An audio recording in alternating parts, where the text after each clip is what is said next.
പൊങ്ങി എൻ വീടിന്മേൽ കാറ്റടിച്ചു. വന്മഴ പെയ്തു നദികൾ പൊങ്ങി എൻ വീടിന്മേൽ കാറ്റടിച്ചു.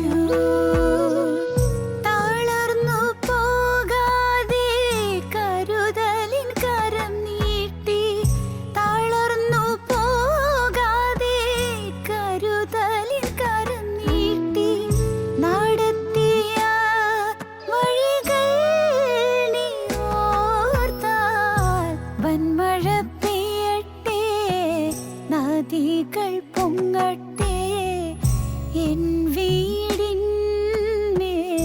കാറ്റടിച്ചിടട്ടെ.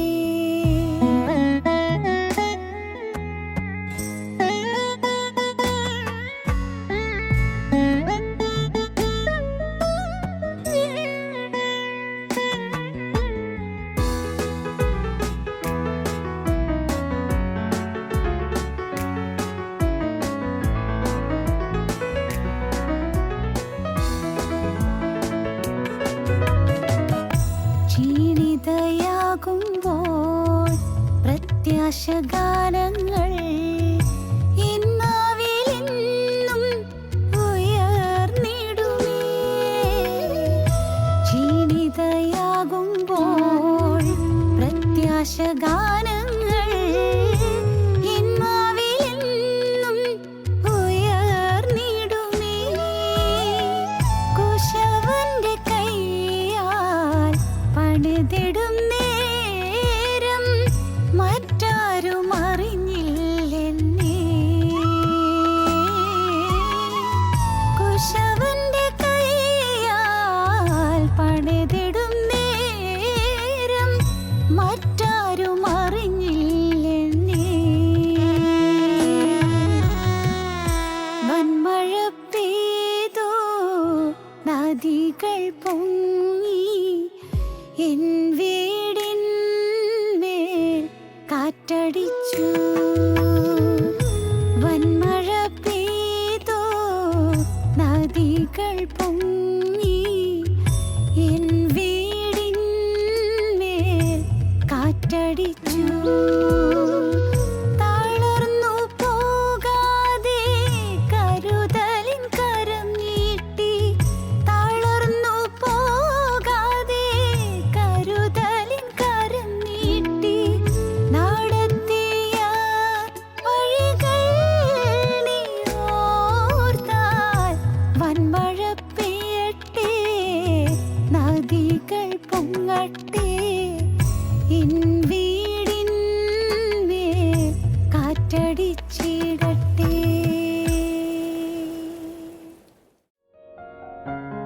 ഞങ്ങളും ക്രൂശിക്കപ്പെട്ട ക്രിസ്തുവിനെ പ്രസംഗിക്കുന്നു. ദൈവ തിരുനാമത്തിന് മഹത്വം ഉണ്ടാകട്ടെ. ശമൂവേൽ പ്രവാചകൻ്റെ 1-ാമത്തെ പുസ്തകം 18-ാം അധ്യായം 20-21 വാക്യങ്ങൾ നമുക്ക് വായിച്ചു കേൾക്കാം. ശൗലിൻ്റെ മകളായ മീഖളോ ദാവീദിനെ സ്നേഹിച്ചു. അത് ശൗലിന് അറിവ് കിട്ടി. കാര്യം അവന് ഇഷ്ടമായി. അവൾ അവന് ഒരു കെണിയായിരിക്കേണ്ടതിനും ഫിലിസ്ത്യരുടെ കൈ അവൻ്റെ മേൽ വീഴേണ്ടതിനും ഞാൻ അവളെ അവന് കൊടുക്കുമെന്ന് ശൗൽ വിചാരിച്ച് ദാവീദിനോട്, നീ 2-ാം പ്രാവശ്യം എനിക്ക് മരുമകനായി തീരണം എന്ന് പറഞ്ഞു. ഒരപ്പൻ മകളെ വിവാഹം കഴിപ്പിച്ചു കൊടുക്കാൻ തീരുമാനിക്കുന്നു. ഒരു നല്ല സമർത്ഥനായ യുവാവിന്, നല്ല ശൂരനും വീരനുമായ യുവാവിന്. ആ യുവാവ് ദാവീദാണ്, അപ്പൻ ശൗലാണ്. ശൗൽ തൻ്റെ മകളായ മീഖളിനെ ദാവീദിന് ഭാര്യയായിട്ട് കൊടുക്കാൻ തീരുമാനിക്കുന്നു. പക്ഷേ മരുമകനെ കൊല്ലാനാണ് പരിപാടി എന്ന് മരുമകൻ അറിയുന്നില്ല. മോളെ വിവാഹം കഴിക്കാൻ പോകുന്നവനെ കെണിയിലാക്കാനാണ് ഈ പരിപാടി തയ്യാറാക്കുന്നതെന്ന് ആർക്കും മനസ്സിലായില്ല. മോളെ ഭാര്യയായിട്ട് കൊടുത്ത് അങ്ങനെ മരുമകനെ അപകടത്തിലാക്കാനാണ് അമ്മായിയപ്പൻ്റെ പരിപാടി എന്ന് ദാവീദിന് മനസ്സിലായില്ല, മീഖളിന് മനസ്സിലായില്ല, ആർക്കും മനസ്സിലായില്ല. പക്ഷേ ശൗലിൻ്റെ മനസ്സിൽ ഗൂഢ ഉദ്ദേശമുണ്ടായിരുന്നു, കെണിയായിരുന്നു.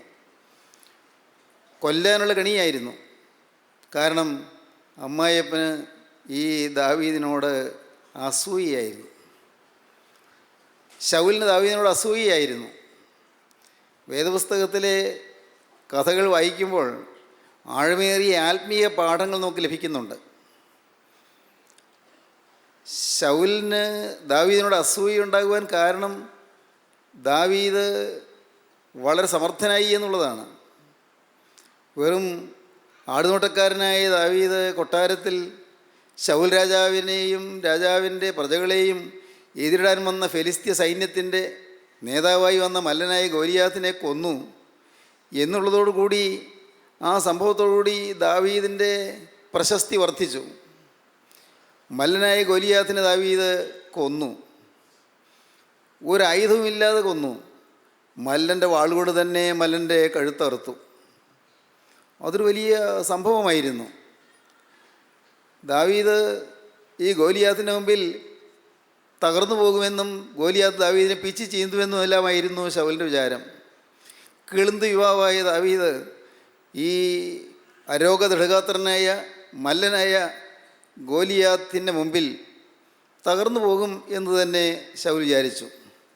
എന്നാൽ ദാവീദ് ദൈവത്തിൽ ധൈര്യപ്പെട്ടു. ദാവീദ് ജീവനുള്ള ദൈവത്തിൽ ആശ്രയിച്ചു. ദൈവാശ്രയത്തോടെ, ദൈവത്തിലുള്ളതായ ശരണത്തോടെ ദാവീദ് പ്രാർത്ഥനയോടെ മുന്നേറി.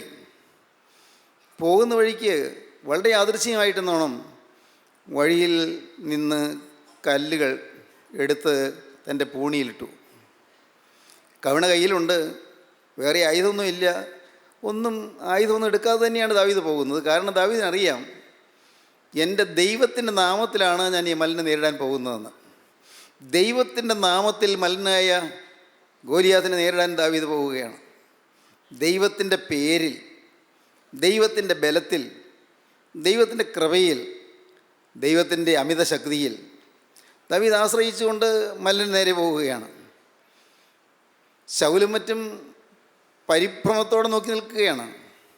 സൈന്യങ്ങളെല്ലാം, ശൗൽ രാജാവിൻ്റെ സൈന്യമെല്ലാം ഭയപ്പാടോടെ നോക്കി നിൽക്കുകയാണ്. ദാവീദിനെ മല്ലൻ പിച്ച് ചീന്തും, അതോടെ ഫെലിസ്ത്യ സൈന്യം കയറി വന്ന് രാജ്യം മുഴുവൻ കീഴടക്കും. വളരെ നിർണായകമായ സമയത്ത് വീർപ്പടക്കി നിൽക്കുമ്പോൾ ദാവീദ് ആ മല്ലന് നേരെ നടന്നു ചെന്നു. മല്ലൻ വിചാരിച്ചു, ഇസ്രായേലിൽ നിന്ന് വരുന്നവൻ, എന്നെ എതിർക്കാൻ വരുന്നവൻ അതുപോലെ തന്നെ ഒരു മല്ലനായിരിക്കും, എന്നെപ്പോലെ തന്നെ ഒരു വീരനായിരിക്കുമെന്നാണ് മല്ലനായി ദാവീദിൻ്റെ വിചാരം. പക്ഷേ അത് ഗോലിയാത്ത് നോക്കിയപ്പോൾ വെറും കിളുന്ത് യുവാവ്. അവൻ എന്ത് സാധിക്കും, ഇവനെ കൊണ്ട് എന്ത് നടക്കും എന്നാണ് ഗോലിയാത്ത് ചിന്തിച്ചത്. ദൈവത്തിന് സ്തോത്രം. എന്നാൽ ദാവീദ് കവണയിൽ ഒരു കല്ലെടുത്ത് വെച്ച് ആഞ്ഞൊരേറ്, ഏറ് കൃത്യമായി കവണയിൽ നിന്ന് പുറപ്പെട്ട കല്ല് മല്ലൻ്റെ ചെന്നിയിൽ തന്നെ ചെന്ന് തറച്ചു. മല്ലൻ തല കറങ്ങി വീണു. ദാവീദ് ഓടിച്ചെന്നു മല്ലൻ്റെ അരയിൽ നിന്ന് വാൾ ഊരിയെടുത്തു. മല്ലൻ്റെ കഴുത്ത് വെട്ടി. ഒരു കയ്യിൽ മല്ലൻ്റെ തലയും മറുകൈയിൽ മല്ലൻ്റെ വാളുമായി ദാവീദ് സുസ്മേരവദനായി ഒരു പരുക്കുമില്ലാതെ വരുന്നു. ജനം ആർത്തു വിളിച്ചു. ജനം ആഘോഷത്തോടെ, ആരവാരത്തോടെ ദാവീദിനെതിരേറ്റു. എല്ലാവർക്കും വലിയ സന്തോഷമായി. ഇത്രയും സമർത്ഥനായ യുവാവ് എവിടെ നിന്ന് വന്നു ഇവൻ? എല്ലാവർക്കും അത്ഭുതമായി. ദൈവത്തിന് സ്തോത്രം. സഹോദരങ്ങളെ കേൾക്കൂ, ജീവനുള്ള ദൈവത്തിൻ്റെ നാമത്തിൽ മുന്നോട്ട് പോയാൽ വിജയം നിശ്ചയമാണ്. ദാവീദ് പിന്നീടൊരിക്കൽ പറഞ്ഞു, നീ എൻ്റെ ദൈവത്തെ കത്തിക്കും, എൻ്റെ ദൈവമായ യഹോവ എൻ്റെ അന്ധകാരത്തെ പ്രകാശമാക്കും, നിന്നാൽ ഞാൻ പടക്കൂട്ടത്തിന് നേരെ പാഞ്ഞു ചെല്ലും, എൻ്റെ ദൈവത്താൽ ഞാൻ മതിൽ ചാടിക്കടക്കും. നല്ല ഉറപ്പാണ് ദാവീദിന്. നീ എൻ്റെ ദൈവത്തെ കത്തിക്കും, 18-ാം സങ്കീർത്തനം. നീ എൻ്റെ ദൈവത്തെ കത്തിക്കും, എൻ്റെ ദൈവമായ യഹോവ എൻ്റെ അന്ധകാരത്തെ പ്രകാശമാക്കും, നിന്നാൽ ഞാൻ പടക്കൂട്ടത്തിന് നേരെ പാഞ്ഞു ചെല്ലും, എൻ്റെ ദൈവത്താൽ ഞാൻ മതിൽ ചാടിക്കടക്കും. ദൈവത്തിന് സ്തോത്രം. ദാവീദിന് ധൈര്യമായിരുന്നു. 27-ാം സങ്കീർത്തനത്തിൽ ദാവീദ് ഇങ്ങനെയാണ് പറഞ്ഞു തുടങ്ങുന്നത്: യഹോവ എൻ്റെ വെളിച്ചവും എൻ്റെ രക്ഷയുമാകുന്നു, ഞാൻ ആരെ ഭയപ്പെടും? യഹോവ എൻ്റെ ജീവൻ്റെ ബലം, ഞാൻ ആരെ പേടിക്കും? എൻ്റെ വൈരികളും ശത്രുക്കളുമായ ദുഷ്കർമ്മികൾ എൻ്റെ മാംസം തിന്നുവാൻ എന്നോട് അടുക്കുമ്പോൾ ഇടറി വീഴും. എൻ്റെ വൈരികൾ ശത്രുക്കൾ എൻ്റെ മാംസം തിന്നുവാൻ എന്നോട് അടുക്കുമ്പോൾ ഇടറി വീഴും. ഒരു സൈന്യം എൻ്റെ നേരെ പാളയം ഇറങ്ങിയാലും എൻ്റെ ഹൃദയം ഭയപ്പെടുകയില്ല. എനിക്ക് യുദ്ധം നേരിട്ടാലും ഞാൻ നിർഭയമായിരിക്കും. ദാവീദിന് ധൈര്യമുണ്ട്. ദാവീദിൻ്റെ ധൈര്യം ദൈവം കൊടുത്ത ധൈര്യമാണ്. ദാവീദിൻ്റെ സ്വന്തം ബലമല്ല. സ്വന്തം ബലത്തിൽ ആശ്രയിച്ചാൽ അപകടത്തിലായി പോകും. സ്വന്തം വിവേകത്തിൽ ഊന്നരുത് എന്ന് ദാവീദ് തന്നെ പറയുന്നുണ്ട്. സ്വന്തം വിവേകത്തിൽ ഊന്നരുത്. സ്വന്തം കഴിവിലോ സ്വന്തം ശക്തിയിലോ ആശ്രയിച്ചാൽ ജയം ഒരിക്കലും കിട്ടുകയില്ല. വിജയത്തിൻ്റെ അടിസ്ഥാനം ദൈവത്തിലുള്ള ആശ്രയമാണ്. ദൈവകൃപയാണ്, ദൈവത്തിൻ്റെ കരുണയാണ്. എവിടെയും നിങ്ങളുടെ ജീവിതത്തിൽ നിങ്ങൾക്ക് വിജയം വേണോ? ഏതെല്ലാം കാര്യങ്ങൾ നിങ്ങൾ പരാജയപ്പെട്ടുവോ അവിടെയെല്ലാം നിങ്ങൾക്ക് വിജയം കൊയ്തെടുക്കാം. എങ്ങനെ? ജീവനുള്ള ക്രിസ്തുവിലുള്ള ആശ്രയത്താൽ, ജീവനുള്ള ക്രിസ്തുവിലുള്ള ശരണത്താൽ നമുക്ക് ജയം നേടിപ്പോകാം. ദാവീദ് സമർത്ഥനായി തീർന്നു. ദാവീദ് വീരനായി അറിയപ്പെട്ടു. ദാവീദ് പ്രശസ്തനായി തീർന്നു. ദാവീദിനെ എല്ലാവരും പുകഴ്ത്താൻ തുടങ്ങി. ശൗല് 1000 കൊന്നു, ദാവീദോ 10,000 എന്നാണ് ആളുകൾ പാടുന്നത്. അത് കേൾക്കാൻ വയ്യ. അത് ശൗൽ രാജാവിന് സഹിക്കാൻ വയ്യ. ശൗൽ 1000 കൊന്നു, ദാവീദോ 10,000. എന്നേക്കാൾ 10 ഇരട്ടി മാനം ഇവന് കിട്ടുന്നു. ഈ കാലിച്ചെറുക്കിന് 10 ഇരട്ടി മാനം. ഇതങ്ങ് വകവെച്ച് കൊടുക്കാൻ പറ്റില്ല. ഇവൻ ജീവിച്ചാൽ എനിക്ക് നഷ്ടമാണ്. എൻ്റെ പെരുമയ്ക്കും പേരിനും നഷ്ടമാണ്. എൻ്റെ പ്രശസ്തിക്ക് അത് നഷ്ടമാണ്. പാടില്ല. ഇവനെ വകവരുത്തണം. കെണിയിലാക്കാൻ തീരുമാനിച്ചു. ആദ്യം ഒരു വാക്ക് പറഞ്ഞു, ദാവീദേ, നീ വീരനാണ്, നീ സമർത്ഥനാണ്, എനിക്ക് നിന്നെക്കുറിച്ച് നല്ല മതിപ്പാണ്. എൻ്റെ മൂത്ത മകളെ ഞാൻ നിനക്ക് ഭാര്യയായിട്ട് തരാം. ദാവീദ് പ്രതീക്ഷിച്ചു. ദാവീദ് ഇങ്ങനെ പറഞ്ഞു, രാജാവിൻ്റെ മരുവനായിരിക്കുക എന്ന് പറഞ്ഞാൽ അത്ര നിസ്സാര കാര്യമാണോ? ഞാനൊരു പാവം കാലിച്ചെറുക്കൻ, ആടുകളുടെ പുറകെ നടന്നവൻ, ആടുതൊഴുത്തിൽ കിടന്നവൻ, കുഗ്രാമവാസി, വെറും കൺട്രി. എനിക്ക് ഇതിനുള്ള യോഗ്യത വല്ലതുണ്ടോ? രാജാവിൻ്റെ മരുവനാകുക, തീരുക, എനിക്കതിനുള്ള യോഗ്യതയുണ്ടോ? രാജാവ് പറഞ്ഞു, എൻ്റെ മകൾ മേരബിനെ, മൂത്ത മകൾ മേരബിനെ നിനക്ക് ഭാര്യയായിട്ട് തരാൻ പോവുകയാണ്. ദാവീദ് പ്രതീക്ഷിച്ചിരുന്നു. ശൗൽ പറഞ്ഞപ്പോൾ ശൗലിൻ്റെ മകളായ മേരബിനെ ഭാര്യയായി കിട്ടുമെന്ന് പ്രതീക്ഷിച്ച് ദാവീദ് ആശയോടെ കാത്തിരിക്കുകയാണ്. പക്ഷേ നോക്കൂ, വെച്ച് നീട്ടിയ മകളെ വേറൊരാൾക്ക് ഭാര്യയായിട്ട് കൊടുത്തു. ദാവീദിന് അപമാനമായി. പക്ഷേ ദാവീദ് അതെല്ലാം സഹിച്ചു. അപമാനം വന്നാലും സഹിക്കുകയല്ലേ, വേറെ വഴിയില്ലല്ലോ. പാവം ദാവീദ് അതിനെക്കുറിച്ച് ഒരു പരിഭവവും കാണിച്ചില്ല. ഉള്ളൊരു പരാതിയും ഉണ്ടായില്ല. ഈ മൂത്ത മകൾ മേരബിനെ തൊട്ടടുത്ത് നമുക്ക് കാണാം, വായിക്കാം. 18-ാം അധ്യായം 17-ാം വാക്യം. അനന്തരം ശൗൽ ദാവീദിനോട്, എൻ്റെ മൂത്ത മകൾ മേരബുണ്ടല്ലോ, ഞാൻ അവളെ നിനക്ക് ഭാര്യയായി തരും. നീ ശൂരനായി എനിക്ക് വേണ്ടി യഹോവയുടെ യുദ്ധങ്ങൾ നടത്തിയാൽ മതി എന്ന് പറഞ്ഞു. എൻ്റെ കൈയല്ല, ഫെലിസ്ത്യരുടെ കൈ അവൻ്റെ മേൽ വീഴുവാൻ സംഗതി വരട്ടെ എന്ന് ശൗൽ വിചാരിച്ചു. കാരണം ശൗലിൻ്റെ പരിപാടി എന്താണെന്നറിയാമോ? മൂത്ത മകൾ മേരബിനെ ദാവീദിന് ഭാര്യയായിട്ട് കൊടുത്തിട്ട് ദാവീദ് രാജാവിന് വേണ്ടി ഫെലിസ്ത്യരോട് യുദ്ധം ചെയ്യുമ്പോൾ ഫെലിസ്ത്യ സൈന്യത്തിൻ്റെ വാളിൻ്റെ മുന്നിൽ ദാവീദ് വെട്ടപ്പെട്ട് വധിക്കപ്പെടും എന്നുള്ള പ്രതീക്ഷയായിരുന്നു. ദാവീദിനെ കൊല്ലാനുള്ള പരിപാടിയായിരുന്നു. ദാവീദിനെ ശൗലിൻ്റെ കയ്യാൽ കൊല്ലരുത് എന്നുള്ള വിചാരമായിരുന്നു. ശൗൽ വിചാരിച്ചു, എൻ്റെ കയ്യാൽ അവനെ കൊല്ലണ്ട, ശത്രുവിൻ്റെ കൈ കൊണ്ട് അവൻ ചാകട്ടെ. അവിടെ ഒരു കെണിയായിരുന്നു. നോക്കൂ, ചില കെണികൾ വരുന്നത് നമ്മൾ പ്രതീക്ഷിക്കാത്ത വിധത്തിലാണ്. പക്ഷേ ദാവീദ് ഈ കെണിയൊന്നും അറിഞ്ഞില്ല. പക്ഷേ ദൈവം കണ്ടു കെണി. സ്വർഗത്തിലെ ദൈവം ഇതെല്ലാം കണ്ടു. പ്രിയപ്പെട്ടവരെ, കെണികൾ വരുമ്പോൾ, നമ്മെ വീഴിക്കുവാൻ ശത്രു ചില കെണികൾ ഒരുക്കുമ്പോൾ നിങ്ങൾ വിചാരിച്ചുകൊള്ളൂ, നാം അറിയുന്നില്ല, നമുക്ക് കഴിവില്ല, നമുക്ക് മനസ്സിലായില്ല, എങ്കിലും എല്ലാം കാണുന്ന നിത്യനായ ദൈവം ജീവിക്കുന്നു. കെണികൾ ഒഴിവാക്കി തരാൻ കഴിവുള്ള ദൈവം ജീവിക്കുന്നു. മരണത്തിൻ്റെ കെണികളെ ഒഴിഞ്ഞു മാറാനുള്ള കൃപ തരുന്ന ദൈവം ജീവിക്കുന്നു. നമ്മുടെ ജീവിതത്തിൽ നമ്മെ കുരുക്കുവാൻ ശത്രു ചില കെണികൾ ഒരുക്കുമ്പോൾ ആ കെണികളിൽ വീഴാതെ നമ്മെ രക്ഷിക്കുന്ന ദൈവം ജീവിക്കുന്നു. താൽക്കാലികമായി പറഞ്ഞാൽ തീർച്ചയായിട്ടും ദാവീദിന് ദുഃഖമുണ്ടാകാം. രാജാവിൻ്റെ മകൾ വിവാഹം കഴിക്കാൻ പോകുന്നു, രാജാവിൻ്റെ മരുമകനാകാൻ പോകുന്നു, കൊട്ടാരത്തിലെ അകത്തെ ആളായി തീരാൻ പോകുന്നു, ആളുകളെല്ലാം ബഹുമാനിക്കാൻ പോകുന്നു. ഇതെല്ലാം ഇങ്ങനെ സ്വപ്നത്തിൽ ദാവീദ് സ്വപ്നം കണ്ടുകൊണ്ട് സന്തോഷത്തോടെ കഴിയായിരിക്കുന്നിരിക്കണം. പക്ഷേ അതെല്ലാം സ്വർഗത്തിലെ ദൈവം പെട്ടെന്നത് മാറ്റിക്കളഞ്ഞു. അടുത്ത വാക്യം വായിക്കൂ. ദാവീദ് ശൗലിനോട്, രാജാവിൻ്റെ മരുമകനായിരിക്കാൻ ഞാൻ ആര്?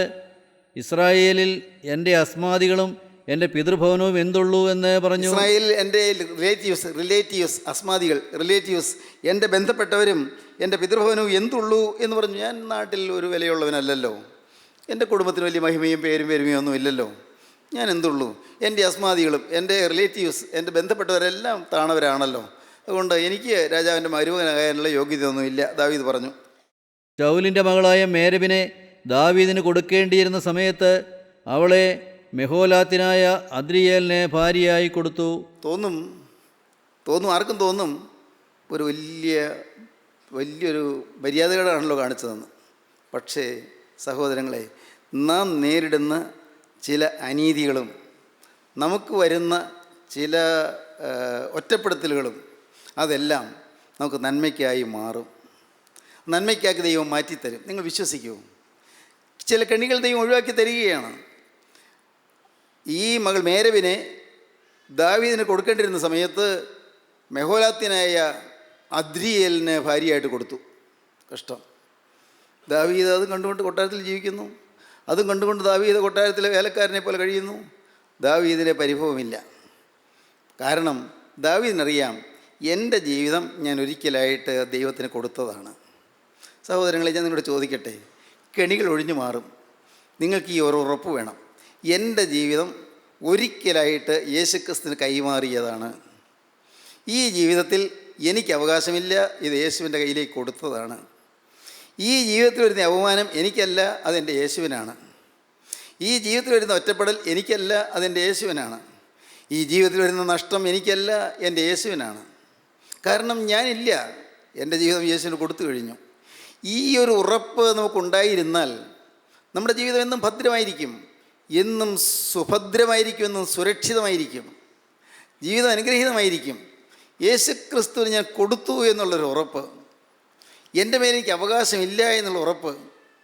ശത്രുവായ പൈശാചികൻ്റെ കയ്യിൽ ഞെരിഞ്ഞുകൊണ്ടിരുന്ന എന്നെ കർത്താവായ യേശുക്രിസ്തുവിൻ്റെ രക്തം കൊടുത്ത് വിലയ്ക്ക് വാങ്ങി, അതുകൊണ്ട് ഞാൻ എൻ്റെയല്ല, ഞാൻ യേശുവിൻ്റെ ആണ് എന്നുള്ള ഉറപ്പ്. പൈശാചികൻ്റെ ഉരുക്കുമുഷ്ടിയിൽപ്പെട്ട് പിടഞ്ഞുകൊണ്ടിരുന്ന എന്നെ യേശുക്രിസ്തുവിൻ്റെ രക്തത്താൽ വിലയ്ക്ക് വാങ്ങി, ഞാൻ യേശുവിൻ്റെ വകയായി തീർന്നു എന്നുള്ളൊരു ഉറപ്പ്. ഈ ഒരു ഉറപ്പ് നിങ്ങൾക്കുണ്ടെങ്കിൽ നിങ്ങളുടെ ജീവിതം വളരെ സുഭദ്രമായിരിക്കും, സുരക്ഷിതമായിരിക്കും, സന്തോഷഭരിതമായിരിക്കും, സമാധാനമുള്ളതായിരിക്കും. ദൈവത്തിന് സ്തോത്രം. ദാവീദിന് മടുപ്പൊന്നുമില്ല, ദാവീദിന് നിരാശയില്ല. എന്നാൽ ദാവീദ് ഇങ്ങനെയെല്ലാം ചെയ്തപ്പോഴും ദാവീദ് ഈ ശൗലിനോട് വൈരാഗ്യം വെച്ചുകൊണ്ടിരിക്കുകയല്ല ചെയ്തത്. ശൗലിനോട് വൈരാഗ്യമൊന്നുമില്ല. എൻ്റെ ദൈവം അറിയാതെ എനിക്കൊന്നും സംഭവിക്കുകയില്ല എന്നുള്ള ചിന്ത. എൻ്റെ ദൈവം അറിയാതെ എനിക്കൊന്നും സംഭവിക്കുകയില്ല. നമുക്ക് ആ ഒരു ചിന്ത ഉണ്ടായിരിക്കണം. എന്തു വന്നാലും ശരി, എൻ്റെ ദൈവം അറിയാതെ എനിക്കൊന്നും സംഭവിക്കുകയില്ല. എൻ്റെ തലമുടി നാരുകളെല്ലാം ദൈവം എണ്ണിയിരിക്കുന്നു. ഒരെണ്ണം താഴെ കൊഴിഞ്ഞു വീണമെങ്കിൽ എൻ്റെ കർത്താവ് അറിയും. എൻ്റെ യേശു തമ്പുരാൻ അറിയാതെ ഒരു തലമുടി ഇഴ പോലും താഴെ കൊഴിഞ്ഞു വീഴുകയില്ല. ഇത് നിങ്ങൾക്ക് വിശ്വാസമുണ്ടോ? യേശു ക്രിസ്തു അറിയാതെ എൻ്റെ ഒരു തലമുടി നാര് പോലും കൊഴിഞ്ഞു വീഴുകയില്ല. ഞാനറിയില്ല, പക്ഷേ എൻ്റെ യേശു അറിയും. അത്രമാത്രം കൃത്യമായി എൻ്റെ കാര്യം നോക്കാൻ എനിക്കൊരാളുണ്ട്, എനിക്കൊരു ഉടമസ്ഥനുണ്ട്, എനിക്കൊരു ഇടയനുണ്ട്, എനിക്കൊരു ഉടയവനുണ്ട്, എനിക്കൊരപ്പനുണ്ട്, എനിക്കൊരു നാഥനുണ്ട്, എനിക്ക് രക്ഷകർത്താവുണ്ട്. എൻ്റെ കാര്യം നോക്കാൻ എനിക്ക് മതിയായവനായ ഒരു നല്ല ദൈവമുണ്ട്.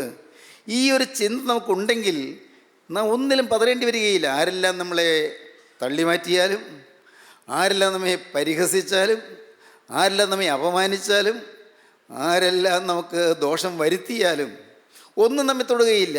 ദൈവത്തിന് സ്തോത്രം. കാരണം ക്രിസ്തുവിൻ്റെ തിരുരക്തത്താൽ നമ്മെ ആവരണം ചെയ്തിരിക്കുകയാണ്.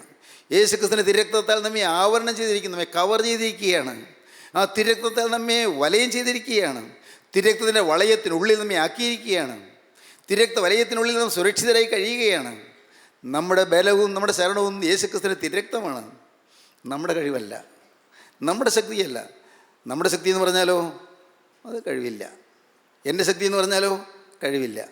ശക്തിയൊന്നുമില്ല, എനിക്ക് പ്രാപ്തിയില്ല. പക്ഷേ എൻ്റെ ഉടമസ്ഥന് ശക്തിയുണ്ട്, എൻ്റെ ഉടമസ്ഥന് കഴിവുണ്ട്. എൻ്റെ ഉടമസ്ഥൻ അത്ഭുത ശക്തിയുള്ളവനാണ്, അവൻ സർവ്വവല്ലഭനാണ്. ദൈവത്തിന് സ്തോത്രം. ഈ ഒരു ഉറപ്പ് നമുക്കുണ്ടായിരിക്കണം. അങ്ങനെയാകുമ്പോൾ പിന്നെ യേശു അറിഞ്ഞാണ് എല്ലാം സംഭവിക്കുന്നതെങ്കിൽ എല്ലാം നന്മയ്ക്കാക്കി മാറ്റാൻ എൻ്റെ കർത്താവിന് കഴിയും. ദൈവത്തെ സ്നേഹിക്കുന്നവർക്ക്, നിർണയപ്രകാരം വിളിക്കപ്പെട്ടവർക്ക് തന്നെ സകലവും നന്മയ്ക്കായി കൂടി വ്യാപരിക്കുന്നെന്ന് നാം അറിയുന്നു. ദൈവത്തെ സ്നേഹിക്കുന്നവർക്ക്, ഞാൻ ദൈവത്തെ സ്നേഹിക്കുന്നവനാണെങ്കിൽ എങ്കിൽ എനിക്ക് സംഭവിക്കുന്നതെല്ലാം നന്മയ്ക്കാക്കി മാറ്റാൻ യേശു ക്രിസ്തുവിന് കഴിയും. ഏത് അപകടം വന്നാലും, ഏത് അനർത്ഥം വന്നാലും, എന്ത് നഷ്ടം വന്നാലും, എന്ത് കഷ്ടം വന്നാലും എല്ലാം നന്മയ്ക്കാക്കി മാറ്റാൻ യേശു ക്രിസ്തുവിന് കഴിയും. ദൈവത്തിന് സ്തോത്രം. ശൗൽ മേരബിനെ, തൻ്റെ മൂത്ത മകളെ ദാവീദിന് കൊടുക്കാമെന്ന് പറഞ്ഞിട്ട് വാക്കുമാറി. എന്നാൽ ശൗൽ തീരുമാനിച്ചു, ഇനിയുണ്ടൊരു മോള് മീഖളിനെ ദാവീദിന് ഭാര്യയായിട്ട് കൊടുക്കാം. മീഖളിനെ ദാവീദിനായിട്ട് കൊടുത്താൽ അവളിൽ നിന്നുകൊണ്ട് എങ്ങനെയെങ്കിലും തന്ത്രപൂർവ്വം ഈ ദാവീദിനെ കൊല്ലാം എന്ന് ശൗൽ പദ്ധതിയിട്ടു. അതാണ് നാം വായിക്കുന്നത് 21-ാം വാക്യം. അവൾ അവന് ഒരു കെണിയായിരിക്കേണ്ടതിനും ഫെലിസ്ത്യരുടെ കൈ അവൻ്റെ മേൽ വീഴേണ്ടതിനും ഞാൻ അവളെ അവനെ കൊടുക്കുമെന്ന് ശൗൽ വിചാരിച്ചു. ശൗൽ വിചാരിക്കുന്നത്, ഈ എൻ്റെ മോള് ഇവൻ്റെ കെണിയായി തീരണം. പാവം മീഖളൊന്നും ചിന്തിച്ചില്ല കേട്ടോ. മീഖളങ്ങനെ ചിന്തിക്കുന്നില്ല. അവൾക്ക് ദാവീദിന് സ്നേഹമായിരുന്നു, അവളൊരു നല്ല ഭാര്യയായിരുന്നു. പക്ഷേ എങ്കിലും അപ്പൻ ചിന്തിക്കുകയാണ്, എൻ്റെ മകൾ അവൻ്റെ കെണിയായി തീരണം. എൻ്റെ മരുമകനായി കൊട്ടാരത്തിൽ വാഴുമ്പോൾ നാട് ആക്രമിക്കാൻ വരുന്ന ഫെലിസ്ത്യ സൈന്യത്തിന് മുന്നിൽ എൻ്റെ മരുമകനായ ദാവീദ് എന്ന് യുദ്ധം ചെയ്യും, ദാവീദിനെ ഫെലിസ്ത്യർ കൊല്ലും. അങ്ങനെ ഈ ശല്യം ഒഴിവാക്കാം. എന്താണ് ശല്യം? ശല്യം എന്താണ് പ്രിയപ്പെട്ടവരെ? ദാവീദ് എങ്ങനെയാണ് ശൗൽ രാജാവിന് ശല്യമായിത്തീരുന്നത്? ശൗൽ 1000 കൊന്നു, ദാവീദോ 10,000 എന്ന് പാടുന്ന ജനത്തിൻ്റെ അരവാരം ദാവീദിന് കിട്ടുന്നതായ ബഹുമതി ശൗൽ രാജാവിന് സഹിക്കാവുന്നതല്ല. അതുകൊണ്ട് എങ്ങനെയും ദാവീദിനെ ഒഴിവാക്കണമെന്ന് ശൗല് തീരുമാനിച്ചു. അവൾ അവന് ഒരു കെണിയായിരിക്കേണ്ടതിനും ഫെലിസ്ത്യരുടെ കൈ അവൻ്റെ മേൽ വീഴേണ്ടതിനും ഞാൻ അവളെ അവന് കൊടുക്കുമെന്ന് ശൗൽ വിചാരിച്ചു. ദാവീദിനോട്, നീ 2-ാം പ്രാവശ്യം എനിക്ക് മരുമകനായി തീരണം എന്ന് പറഞ്ഞു. ആദ്യം ഏതായാലും നീ മരുമകനാണെന്ന് നീക്ക് വിചാരിച്ചു, നടന്നില്ല. പോട്ടെ മോനെ, സാരമില്ല. ഇനി എനിക്ക് എൻ്റെ ഇളയ മോളുടെ മീഖളുണ്ടല്ലോ, അവളെ നിനക്ക് ഭാര്യയായിട്ട് തരാൻ പോവുകയാണ്. കഴിഞ്ഞതെല്ലാം പോട്ടെ, അത് നിനക്ക് വിഷമിക്കേണ്ട, പരിഭവിക്കേണ്ട. നിനക്ക് എൻ്റെ മകൾ മീഖളിനെ ഞാൻ ഭാര്യയായിട്ട് തരാം. ഇങ്ങനെ പറഞ്ഞ് ദാവീദിനെ ഉത്സാഹിപ്പിച്ചു.